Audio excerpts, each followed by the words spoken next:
Bismillahirrahmanirrahim. Assalamualaikum warahmatullahi wabarakatuh. Limardatillahi subhanahu wa ta'ala wa barakatihi wa afiyatihi wa hidayatihi summa ila hadratin Nabi Mustafa Muhammad Rasulillah sallallahu alaihi wasallam wa ala alihi wa ashabihi wa zurriyati wa ahli baiti ajma'in summa ila masyaikhina wa ustazina wa khususan mu'allib bihadal kitab al-fatihah. A'udzu billahi minasyaitonir rajim. Bismillahirrahmanirrahim. Alhamdulillahi rabbil alamin. Arrahmanir rahim. Iyyaka na'budu wa iyyaka nasta'in.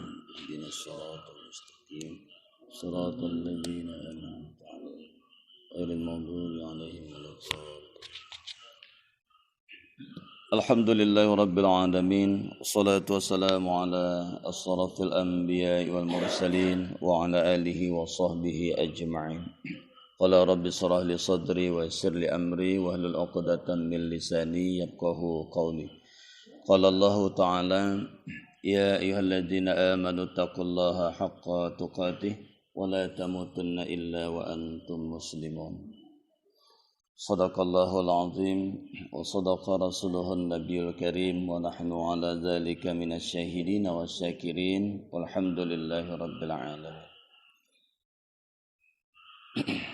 Segala puji dan syukur mari sama kita persembahkan kehadirat Allah Subhanahu wa taala atas limpahan rahmat dan karunia yang Allah berikan kepada kita, terutama karunia iman dan Islam yang dengannya kita dapat menjadi hamba yang dimuliakan oleh Allah Subhanahu wa taala. Kemudian salawat dan salam semoga senantiasa Allah limpahkan keharibaan Nabi Muhammad sallallahu alaihi wasallam, Rasul yang Allah utus agar dijadikan sebagai tauladan dalam hidup dan kehidupan kita, sehingga sebagai apapun kita maka seluruh kita memang diarahkan oleh Allah Subhanahu wa taala untuk ittiba' atau mengikut kepada nabinya. Dan ini adalah merupakan satu thariqah, satu jalan di mana kita akan mendapatkan cinta dan maghfirah dari Allah Subhanahu wa taala lewat jalan mengikut kepada nabinya secara utuh. Nah, semoga ikhtiar dalam ngaji sirah nabawiyah kita, mudah-mudahan Allah izinkan kita untuk mendapatkan cinta dan mendapatkan maghfirah dari Allah, asbab dari kita kenal kepada Nabi, dan sekaligus kita akan melahirkan rasa cinta kepadanya. Begitu juga dengan cinta tersebut akan melahirkan kekaguman. Dan dengan kekaguman itu kita akan bergerak untuk mengikut kepada Nabi sallallahu alaihi wasallam. Semoga kita adalah merupakan hamba yang senantiasa Allah beri kesempatan untuk mendapatkan syafaat dari Rasulullah sallallahu alaihi wasallam. Amin ya rabbal alamin. Hadirin jamaah salat subuh yang dimuliakan oleh Allah Subhanahu wa taala. Alhamdulillah pada subuh ini kita diizinkan kembali oleh Allah untuk berhimpun di musalla ini, dan kajian kita akan kita lanjutkan dalam kaji kitab Rahiqul Makhtum karya Syekh Safiur Rahman Al-Mubarakfuri tentang sirah nabawiyah, perjalanan kehidupan Nabi dari semenjak membuka mata hingga menutup mata. Satu perjalanan yang sangat luar biasa, di mana dalam setiap fase perjalanan kehidupan Nabi itu ada ketauladanan di sana. Dan kita bukan berbicara tentang orang yang biasa, tapi kita berbicara tentang orang yang dimuliakan oleh Allah Subhanahu wa taala dan diberikan begitu banyak kenikmatan oleh Allah Subhanahu wa taala, sehingga ajarannya dari semenjak ada sampai hari ini tetap bertahan, dan alhamdulillah kita bahagian dari hamba Allah yang ikut kepada ajaran Rasulullah sallallahu alaihi wasallam. Hadirin jamaah yang dimuliakan oleh Allah, kita sudah menyelesaikan tentang nasab dan keluarga Nabi. Terakhir kita sudah berbicara bagaimana ayahanda Nabi sallallahu alaihi wasallam, dan begitu juga dengan ibunda Aminah binti Wahab, yang mana perjalanan kisah ayahanda dan ibunda Nabi sallallahu alaihi wasallam itu memang sedikit banyak memberikan satu rasa betapa sesungguhnya calon Nabi ini betul-betul dipersiapkan oleh Allah Subhanahu wa taala, tidak bergantung kepada makhluk. Sehingga kita tahu persis bahwa sesungguhnya tatkala di dalam periwayatan yang begitu masyhur, di usia 2 bulan masa kehamilan, maka disitulah ayahanda Al-Mustafa sallallahu alaihi wasallam wafat. Walaupun ada periwayatan yang lain mengatakan bahwa Rasulullah sallallahu alaihi wasallam lahir 2 bulan baru ayahanda wafat. Tapi itu satu pendapat yang tidak masyhur. Pendapat yang masyhur itu adalah Al-Mustafa sallallahu alaihi wasallam lahir dalam keadaan yatim. Dan itu yang dikatakan oleh Allah Subhanahu wa taala dalam Al-Qur'an surah Duha, alam yajidka yatimam fa'awa. Jadi kalau kita baca dalam Al-Qur'an surah Duha itu seluruhnya kita akan tahu persis bagaimana keadaan Al-Mustafa sallallahu alaihi wasallam sebelum diangkat menjadi nabi. Itu kan ayat populer ya, ayat yang biasa kita baca.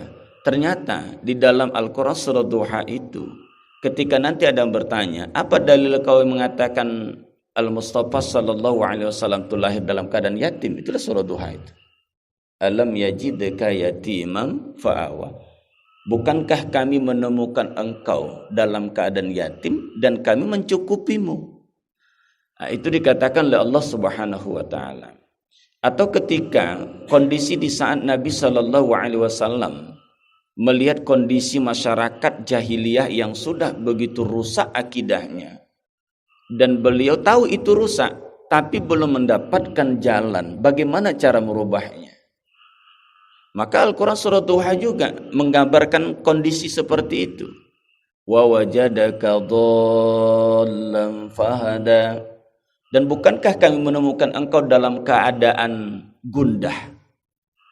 Jadi bukan dalam keadaan tersesat diartikan di situ. Jadi kan ada orang mengatakan tersesat. Nabi tak pernah tersesat. Nabi sallallahu alaihi wasallam sama sekali dari semenjak masa sebelum diangkat menjadi nabi, beliau begitu maksum, terhindar daripada dosa. Beliau tidak pernah melakukan praktek kemusyrikan, meskipun di lingkungan keluarga beliau itu menyembah kepada berhala, tapi Nabi sedikit pun tak pernah sedikit pun mengikuti praktek itu. Bahkan nanti kita akan dapat tahu bahwa biasa kalau anak-anak muda itu kan suka dengan hiburan, dengan musik, ada pesta datang dan sebagainya. Dijelaskan bahwa pernah Nabi SAW sebelum diangkat menjadi Nabi itu, sebagaimana anak muda yang lainnya ikut bersama-sama. Didengarnya ada musik, ada orang melakukan pesta, walimah, maka beliau pun datang ke sana. Apa yang terjadi? Ketika beliau datang ke sana, Allah datangkan rasa ngantuk yang sangat luar biasa kepada Nabi, sehingga Al-Mustafa sallallahu alaihi wasallam sedikit pun tak lagi mendengar musik itu, sampai pada akhirnya wajahnya itu diterpa oleh matahari dan beliau pun terbangun. Acara pun dah habis. Kalau tidak sengaja datang ya kan. Kalau datang tak ada ngantuknya, tapi kalau ngaji ngantuk gitu. Nah, ini bedanya, Wak. Kalau Al-Mustafa sallallahu alaihi wasallam ketika mengikuti apa yang pernah dilakukan oleh pemuda-pemuda Quraisy, mendatangi tempat-tempat pesta umpamanya, ketika beliau melangkah ke sana, Allah berikan rasa kantuk yang sangat luar biasa sehingga beliau tidak sama sekali melihat peristiwa terjadinya pesta tersebut. Nah, inilah bedanya kita kan. Kalau kita itu kan tak terjaga. Justru awak sengaja ya kan. Kalau baju tu yang agak lapu-lapu, awak pakai baju yang cantik-cantik, pakai wangi-wangi kan. Minyak diisi full tank, berangkat awak ke tempat pesta, tak ada ngantuk ya. Nah, tapi kalau ngaji ngantuk awak, itulah bedanya kita. Kita tidak maksum. Tapi itu kita syukuri juga. Syukuri apa? Karena Allah masih menjaga kita berada dalam hidayah Allah Subhanahu wa taala. Nah, jadi ketika kelahiran Nabi sallallahu alaihi wasallam, inilah yang akan kita bahas nih pada subuh. Kelahiran dan 40 tahun sebelum nubuwah. Sebelum nubuwah itu sebelum kenabian. Karena Nabi diangkat nanti menjadi Nabi adalah di usia 40 tahun. Nah, kelahiran dan 40 tahun sebelum nubuwah ini, kita awali dulu. Kita tahu bahwa usia Al-Mustafa sallallahu alaihi wasallam 2 bulan di dalam kandungan ibunda tercinta, maka ayahandanya wafat. Kita tahu bahwa Abdullah bin Abdul Muttalib, ayahanda Al-Mustafa sallallahu alaihi wasallam. Jadi kalau saya bilangkan Al-Mustafa, berarti itu sebelum diangkat menjadi nabi. Sebab Al-Quran sendiri pun tidak menyebutkan nama itu. Artinya begitu diistimewakan Allah Rasul ini, namanya pun tak disebutkan. Berbeda dengan nabi-nabi yang lain. Jadi awak kadang-kadang menyebutkan nama ini pun, segan-segan juga awak kan. Maka sebutkan Rasulullah atau Nabi sallallahu alaihi wasallam. Jadi kalau saya sebutkan nanti Nabi sallallahu alaihi wasallam, dibalaslah, dijawab Allahumma sholli wa sallim alaihi. Nah, karena itulah kondisinya gitu ya. Nah, ketika Al-Mustafa sallallahu alaihi wasallam 2 bulan di dalam kandungan, kita tahu ayahanda Al-Mustafa sallallahu alaihi wasallam pada masa itu ada 2 periwayatan.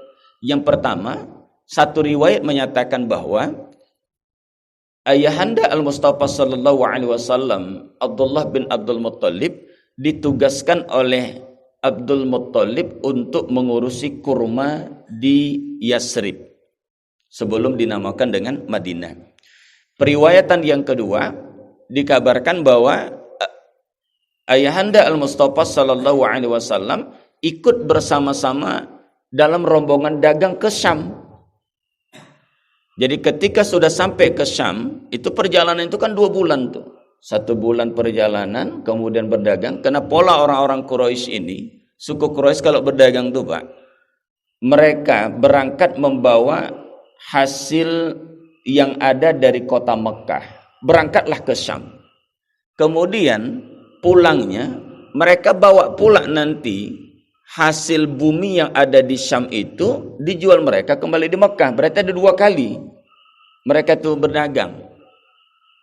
Yang pertama, ketika mereka berangkat ke Syam, barang-barang yang ada dibawa dari Mekah itulah dijual di Syam. Sekembalinya dari Syam, mereka itu belanja dan membawa barang-barang dari Syam itu. Kemudian ketika mereka sampai ke Mekah, nah di situ mereka tak langsung balik ke rumah. Mereka dagang dulu. Mereka juallah terlebih dahulu barang-barang yang mereka bawa dari Syam tadi.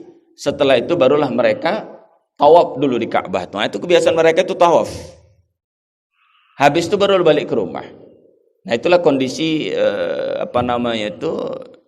bisnis yang dilakukan oleh suku Quraisy itu. Masya Allah, tabarakallah. Jadi memang disinilah sebetulnya ahli mengatakan bahwa ketika kita berbicara tentang siapa yang paling cerdas di dalam mengelola bisnis, itu adalah orang-orang Quraisy. Jadi kalau ada suku Quraisy itu kasih aja sama dia dagang, selesai itu. Maju itu kan. Nah, kalau macam kita ini dikasih dagang, macam habis awak kan. Modal habis, untung tak dapat, modal habis gitu ya. Nah, inilah seperti kita. Nah, sehingga ketika sudah sampai ke Syam, selesai berdagang, ayahanda Al-Mustafa berangkat ke Yasrib, bertemu dengan keluarga. Kita tahu bahwa tuturan daripada dari nenek daripada Al-Mustafa sallallahu alaihi wasallam itu kan keturunan daripada Bani Najjar. Bani Najjar itu terletak di Madinah. Yasrib sebelum dinamakan dengan Madinah. Nah, sekembalinya dari situ, beliau sakit. Nah, beliau sakit, lantas sampailah kepada menghembuskan nafasnya terakhir, meninggal dunialah di situ. Makanya kenapa usia Al-Mustafa 2 bulan dalam kandungan? Karena perjalanan dagang itu memang 2 bulan. Artinya kebersamaan mereka tidak sampai 10 hari itu, ya. Pengantin ini tadi, Abdullah bin Abdul Muttalib dan Aminah binti Wahab ini, itu tak sampai dia 10 hari mereka itu. 4 hari di rumah mertua, kemudian diboyonglah pengantin wanita tadi ke rumah pengantin laki-laki. Beberapa hari setelah itu, hari ke-8 atau hari ke-9, maka Abdullah bin Abdul Muttalib pun meninggalkan pengantin wanitanya. Nah, tapi kan di situ ternyata sudah ada meninggalkan bibit janin di dalam rahim Aminah binti Wahab. Nah, itu kisahnya tadi. Nah, ditambah lagi bahwa apa dalil menyatakan bahwa Al-Mustafa itu lahir dalam keadaan yatim? Itulah Al-Quran surah Duha itu. Alam yajidka yatiman fa'awa. Bukankah sebelumnya kami mendapati engkau dalam keadaan yatim, kemudian kami penuhi.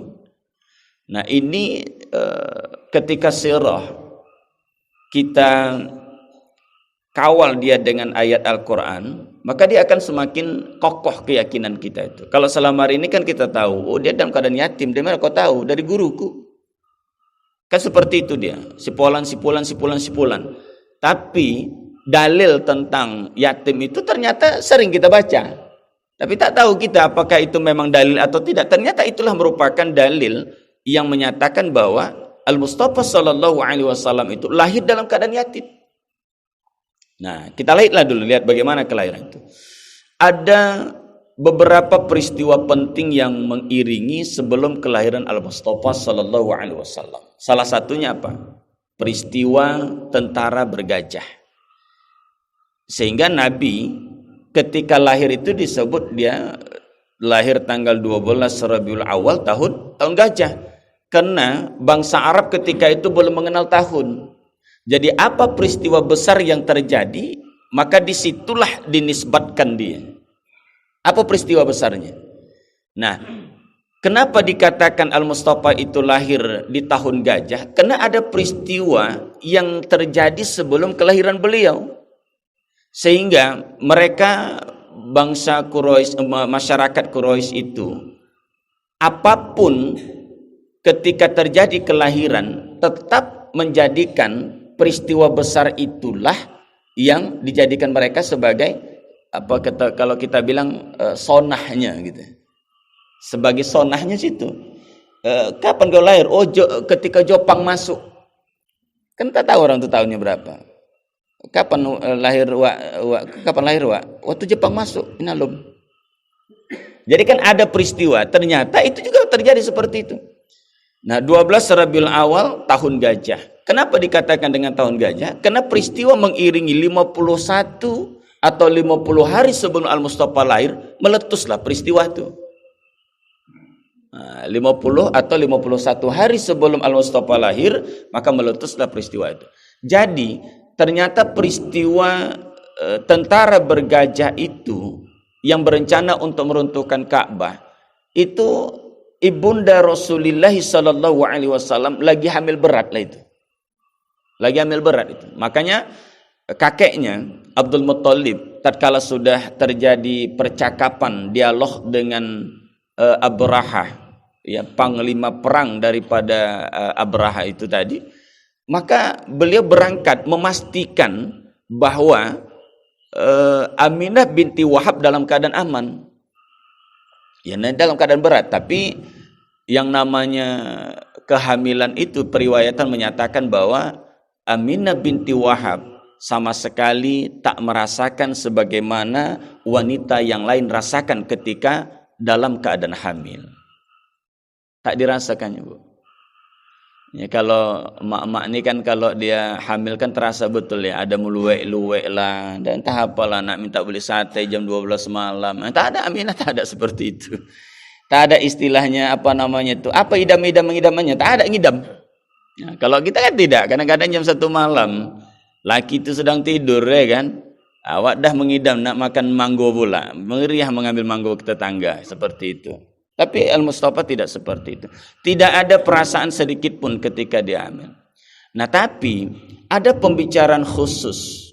Ada pembicaraan khusus yang direkam oleh para periwayat ketika sebelum Abdullah bin Abdul Muthalib itu berangkat meninggalkan pengantin wanitanya. Ada terjadi dialog antara Aminah binti Wahab dengan suaminya Abdullah bin Abdul Muthalib. Apa percakapannya itu tadi? Tiba-tiba saja di dalam senda gurau mereka itu Aminah binti Wahab bertanya kepada Abdullah bin Abdul Muthalib tentang wanita-wanita yang pernah mengajak menikah Abdullah. Abdullah paham, ini kalau dicakapkan ini nanti, ini apa hendak ngetes atau cemburu gitu kan. Maka Abdullah bin Abdul Muthalib senyum-senyum saja ketika ditanyakan oleh istrinya seperti itu. Nah ini pengalaman juga nih ya. Nah, bagi suami istri kalau sana, bahaya juga memang. Karena tak semua apa yang pernah terjadi sebelum kita menikah itu mesti kita cakapkan atau kita sampaikan. Kadang-kadang istri nanti bertanya itu awalnya senyum-senyum dia. Ketika awak cakapkan, oh kalau itu banyak pula si Polan, si A, si B, si C. Udahlah merepet deh. Padahal awalnya dia mau seloro-seloro aja. Tapi ketika dicakapkan bahwa sesungguhnya sebelum dia menjadi istrinya, ternyata ada wanita-wanita yang lain umpamanya. Oh udahlah itu. Nah Abdullah bin Abdul Muthalib begitu menjaga perasaan daripada istri. Nah hati-hati nih para suami, jaga perasaan istri. Jadi laki-laki Arab itu betul-betul pandai menjaga perasaan istrinya. Sangat pandai betul. Beliau tidak langsung jawab apa yang ditanyakan oleh Aminah. Artinya beliau bawalah dulu untuk membicarakan hal yang lain. Tapi Aminah tetap, tolonglah kau cakapkan dulu siapa sebetulnya wanita-wanita yang ini. Ternyata yang mau diketahui oleh Aminah binti Wahab bukan kecemburuan beliau terhadap wanita itu. Karena Aminah binti Wahab juga paham ini. Ada beberapa periwayatan-periwayatan yang beliau pahami. Sebagaimana juga orang-orang wanita yang lain yang mengajak menikah kepada Abdullah itu. Sehingga dicakapkanlah bikin Abdullah bin Abdul Muthalib. Sesungguhnya ketika aku pulang dari rumahmu dan menuju ke rumah kita ini, aku bertemu kembali dengan Putri Naufal. Jadi Putri Naufal itu putri seorang pendeta, Ahlul Kitab.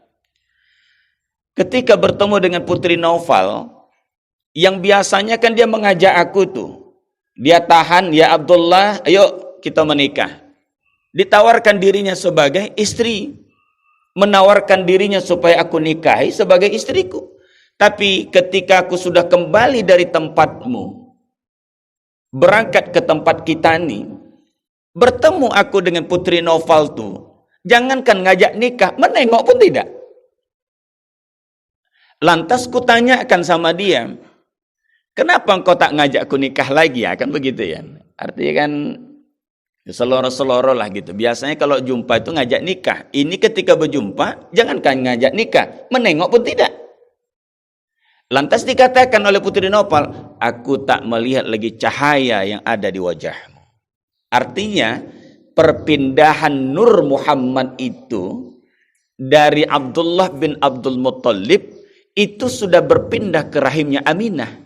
Sehingga cahaya yang ada di wajah Abdullah itu tak lagi dinampakkan oleh Putri Naufal. Ada lagi wanita yang lain juga seperti itu. Lantas di dalam cengkrama mereka pada malam hari itu, tahulah pengantin baru kan tak ingat tidur gitu kan. Berlama-lama lah tidur.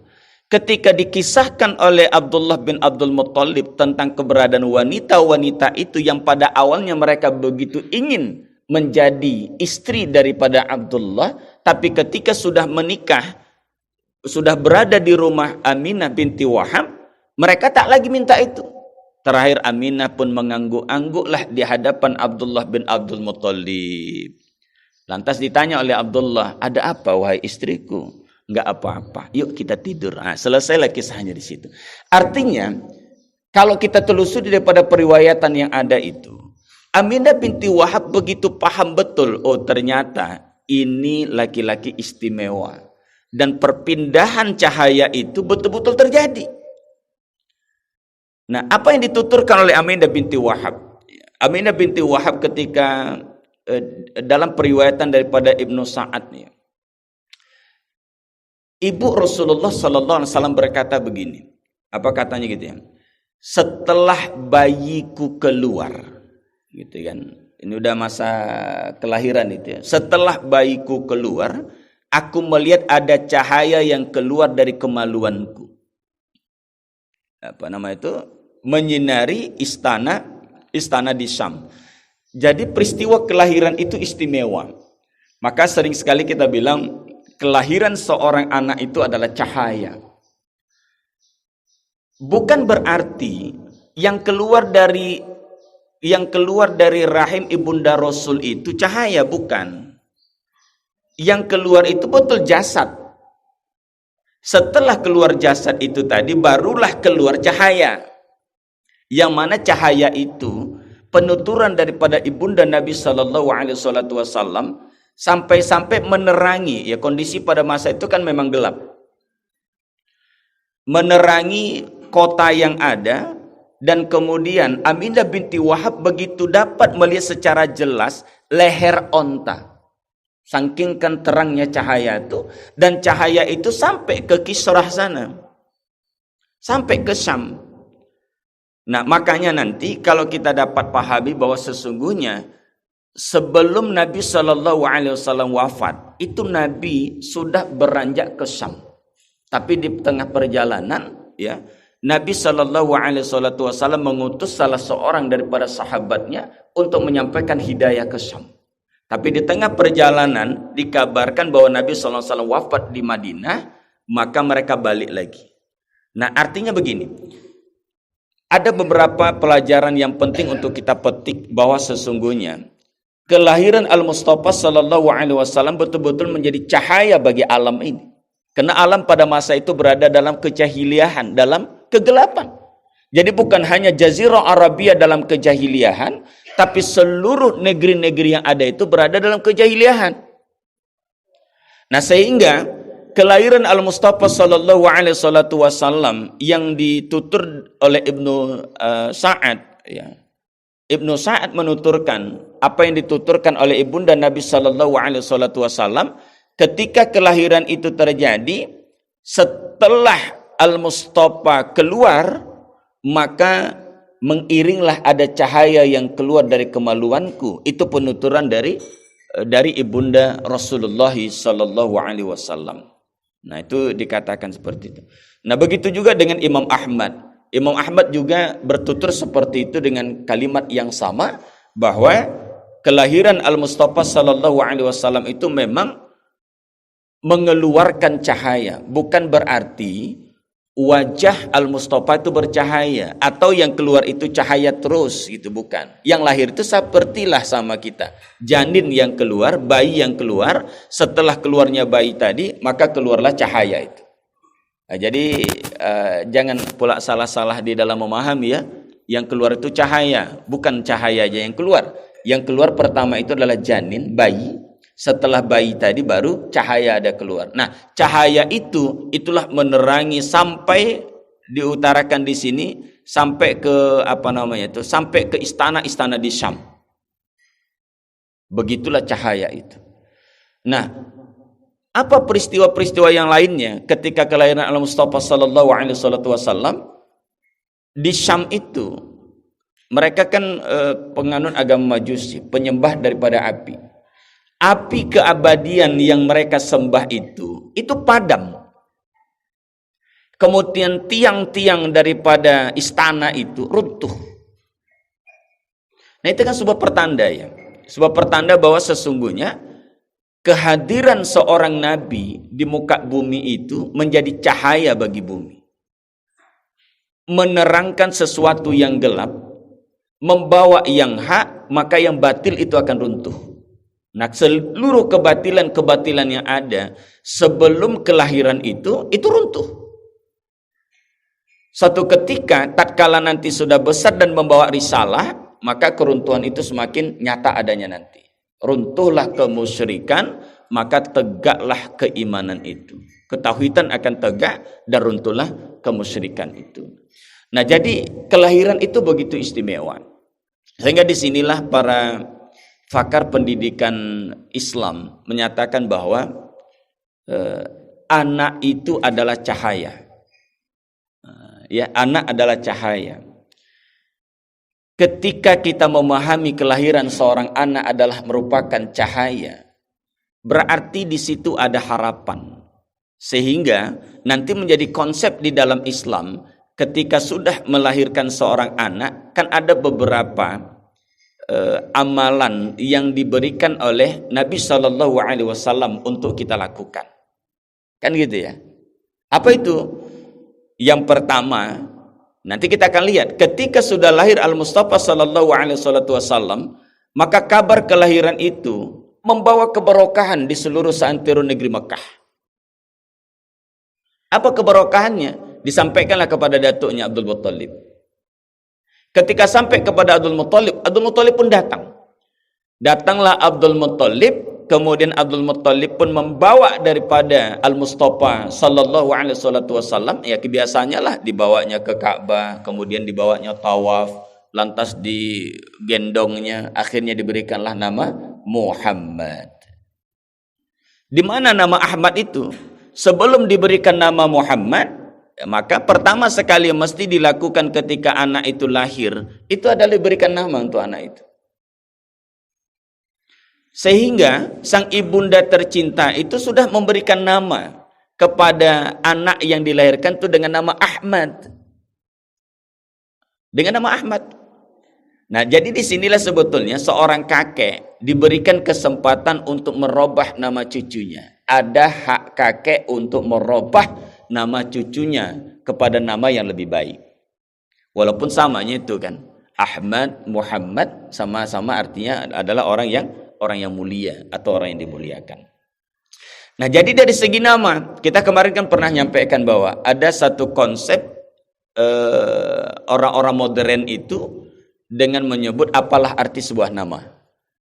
Tapi di dalam Islam, nama itu sangat berarti. Jangan ada sekali-kali kita sebagai seorang muslim menyatakan bahwa apalah arti sebuah nama. Dalam Islam penting. Sehingga kenapa dari sinilah kita akan dapat melihat betapa sesungguhnya keberadaan keluarga dalam rangka untuk membangun anak yang lahir dalam keadaan cahaya ini betul-betul menjadi cahaya kelak nantinya tadi. Maka di situ ada peran ibundanya, di situ ada peran kakeknya, di situ ada peran pamannya, di situ ada peran orang-orang yang lain yang satu ketika nanti akan menyusui Al-Mustafa sallallahu alaihi wasallam. Nah, ketika mendengarkan kabar seperti itu, tiba-tiba seorang budak perempuan mengabarkan kepada paman Al-Mustafa, Abu Lahab. Abu Lahab itu kan pamannya Nabi. Disampaikanlah kabar, wahai tuan, anak saudaramu telah lahir. Saking kan begitu gembiranya dia mendengarkan kabar, ya, maka sang budak wanita itu tadi, itulah namanya Suwaibah al-Aslamiyah itu, Suwaibatul Aslamiyah. Ketika Suwaibatul Aslamiyah mengabarkan kepada Abu Lahab bahwa anak saudaranya telah lahir kepada tuannya, maka Abu Lahab segera melepaskan daripada Suwaibah Aslamiyah dan membebaskan dia, memerdekakan dia. Disuruhnya lah, kau susukanlah dia dulu. Maka ibu susu pertama Nabi SAW itu adalah Suwaibah. Nanti kita akan dapat lihat bagaimana perlakuan Nabi kepada ibunda-ibundanya ini tadi. Maka ada istilah Nabi itu ummi ba'da ummi. Ibu setelah ibuku. Artinya Nabi, siapapun orang yang pernah berperan kepada beliau itu begitu dihormatinya. Jangankan mak kandung, mak angkat yang mak susunya itu saja pun dihormati luar biasa. Nanti kita akan dapat lihat bagaimana wanita-wanita yang pernah bersama dengan Nabi SAW, yang ikut membela Nabi SAW, yang ikut terlibat di dalam membesarkan Nabi Shallallahu Alaihi Wasallam itu disebutkan Nabi ummi ba'dal ummi, ibu setelah ibuku. Nanti masuklah Suwaibah al-Aslamiyah, alhamdulillah beriman nanti akhirnya. Kemudian nanti ada Halimatun Sa'diyah, kemudian ada Barokah. Barokah itu siapa? Barokah itu Ummu Aiman. Nama aslinya Barokah. Ummu Aiman itu adalah merupakan pembantu daripada pembantu Aminah binti Wahab. Yang nanti ketika Aminah binti Wahab wafat di Madinah, beliaulah membawa pulang Al-Mustafa sallallahu alaihi wasallam untuk diserahkan kepada kakeknya Abdul Muttalib. Jadi nama aslinya Barokah. Nama aslinya Barokah, dipanggil dengan nama lakopnya itu Ummu Aiman, karena dia punya anak namanya Aiman, maka disebut dengan Ummu Aiman. Dan nanti Ummu Aiman itu akan dinikahkan oleh Nabi Shallallahu Alaihi Wasallam kepada siapa? Masya Allah, kepada Zaid bin Haritsah, anak angkat beliau. Maka lahirlah nanti Usamah bin Zaid, merupakan menjadi ulama yang hebat nanti kelak adanya. Dia Masya Allah luar biasa. Jadi ibu angkat daripada Rasulullah Sallallahu Alaihi Wasallam saja pun itu diberikan tempat yang sangat luar biasa. Nah, akhirnya apa? Dibawalah sang anak ini tadi, diberilah nama dengan Muhammad. Maka orang-orang Quraisy bertanya kepada Abdul Muttalib, wahai Tuan Abdul Muttalib, ini nama tak biasa ini. Tak biasa dipakai oleh orang-orang Quraisy. Kenapa kau beri nama seperti itu anakmu itu? Kalau orang-orang itu sebutkan bukan cucu tapi anak. Mereka tak sebut cucu tapi anak. Nah, seperti itu dia. Apa kata Abdul Muttalib? Lihat bagaimana kalimat-kalimat optimisme yang disampaikan oleh sang kakek kepada si anak. Jadi anak itu tumbuh kembang di atas optimisme yang disampaikan oleh orang-orang terdekat dengan beliau. Pertama, ibundanya. Ketika ditinggal mati oleh Abdullah, apa kata ibundanya? Beliau begitu yakin bahwa anak yang akan dilahirkan ini bukan merupakan anak biasa, tapi anak yang bakal entah menjadi apa. Mereka tak tahu akan menjadi nabi atau tidak. Itu yang pertama. Yang kedua, ketika hal tersebut disampaikan kepada sang kakek, kakek juga punya optimisme, memberikan nama dengan Muhammad. Dan ketika ditanya, kenapa kau berikan nama dengan nama Muhammad? Apa kata sang kakek? Di hadapan anak tadi, di hadapan cucu tadi, beliau katakan bahwa aku berharap kelak anakku ini nanti menjadi orang yang dihormati, menjadi orang yang mulia, baik di bumi maupun di langit. Luar biasa optimismenya itu. Jadi kalau kita nanti punya cucu pun harus begitu juga bilang kan. Alamatnya, jangan pula menyosal lawak kan, dalam peristiwa ini kau pula dalam keadaan COVID melahirkan pula lah kau, bilang gitu. Apa nak kau makan? Nah, jangan. Sementara kelahiran Al-Mustafa Sallallahu Alaihi Wasallam peristiwanya lebih besar dibanding daripada COVID. Artinya apa? Kondisi apapun yang dirasakan, peristiwa apapun yang mengiringi sebuah kelahiran, di situ ada optimisme.